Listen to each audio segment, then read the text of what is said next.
আসসালামু আলাইকুম, সবাই কেমন আছেন? আশা করি সবাই ভালো আছেন।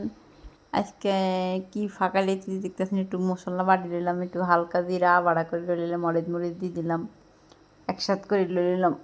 মুরগাটা মায়ে লইতেছি, মাকে তেলের মধ্যে ফাঁকা মানে বাজি লেতেছে। আমার ফাঁক হলো তব ফাঁক, আলসিয়া মানুষের ফাঁক কেমন তা তো বালা করিয়ে জানেন। আমি হচ্ছে ফুরে দামের আলসিয়া, আলসির ডরে কোনো কাম করি না, ঠিক মতন ফাঁকাইও না, খাইও না।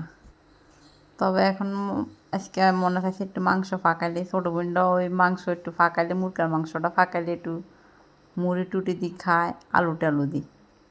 এর তো আবার সাইয়ার বার্তাত খানা, তো এর জন্য মুরগার মাংসটা ফাঁকাইলাম। একটু মুরগার মাংসটা বাজি করে সব মশলা একসাথে লইলাম, তেল কয়ে দিয়ে সব কিছু কষা নিলাম। কষায় হালকা একটু ফানি দিয়ে দিমু, দেন মশলা আবার দানাই তব ফাঁকাই, মানে কষি নেই তব ফাঁকাই না। তারপরে একটু খাই খেয়ে কেমন লাগে আপনাদের দাওয়াত রইল, যারা যারা ভিডিওগুলো দেখবেন তাদের জন্য, তাদের দাওয়াত মুরগার মাংস দিয়ে ভাত খাই যাওয়ার লাগে। তো এটার মধ্যে একটু জল দিয়ে দিলাম, জলটা একটু কষানোর পরে জলের ভিতরে আলু মাংস দিয়ে দিলাম, আগে আর মাংসটা দিয়ে দিলাম, এরপর আলু দিয়ে দিলাম।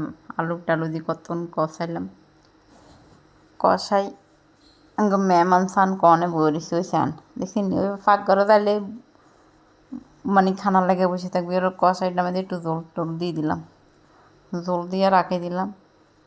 তারপরে এখন আই দেখতেছি একটু পরে দেখি ফাঁক হয়ে গেছে গিয়ে, জল এখনও বেশি রয়েছে, হে জল দিয়ে শুধু আলু দিয়ে খাবো। এই কারণে সবাই তো ভালো থাকেন, আল্লাহ হাফেজ। ভিডিওটা কেমন